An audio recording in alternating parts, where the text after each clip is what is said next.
ভারতেই কি পাকাপাকিভাবে থেকে যাবেন শেখ হাসিনা? অবশেষে তাকে নিয়ে মুখ খুললেন বিদেশমন্ত্রী এস জয়শঙ্কর। জানালেন ভারতে থাকার সিদ্ধান্ত সম্পূর্ণভাবে শেখ হাসিনার ব্যক্তিগত, যা বিভিন্ন পরিস্থিতির কারণে সৃষ্টি হয়েছিল। শনিবার এক সংবাদ মাধ্যমকে দেওয়া সাক্ষাৎকারে বিদেশমন্ত্রী এস জয়শঙ্কর বাংলার প্রাক্তন প্রধানমন্ত্রী শেখ হাসিনার এই দেশে চলে আসা এবং তার থেকে যাওয়া নিয়ে কথা বলেন।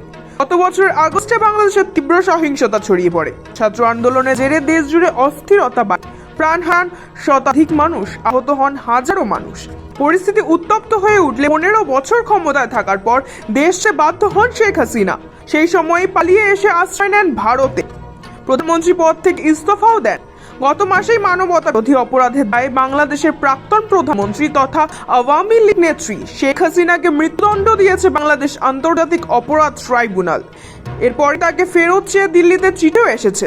সাজা ঘোষণার পর কেটে গেছে বেশ কয়েক সপ্তাহ। এখনো ভারতে আছেন হাসিনা।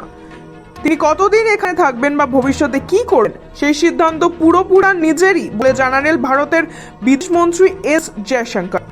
বিদেশমন্ত্রীকে প্রশ্ন করা হয়েছিল যে শেখ হাসিনা কি চাইলে যতদিন ইচ্ছা ভারত থেকে যেতে পারে। এর উত্তরে তিনি বলেন, এটা একটা আলাদা ইস্যু। বিশেষ পরিস্থিতিতে তিনি এখানে এসেছিলেন এবং ওই পরিস্থিতিতে তার এই অবস্থার অন্যতম কারণ।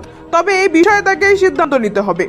নয়াদিল্লি ও ঢাকার মধ্যে সম্পর্ক নিয়ে কথা বলতে গিয়ে তিনি পড়শি দেশের গণতান্ত্রিক প্রক্রিয়ার প্রয়োজনীয়তার কথা জোর দেন। বাংলাদেশে ওতে ঘটে যাওয়া রাজনৈতিক বিষয়ে কথা বলতে গিয়ে বিদেশমন্ত্রী জয়শঙ্কর বলেন, বাংলাদেশের মানুষ, বিশেষ করে যারা বর্তমানে ক্ষমতায় রয়েছেন, তাদের আগের নির্বাচনী প্রক্রিয়া নিয়ে সমস্যা ছিল।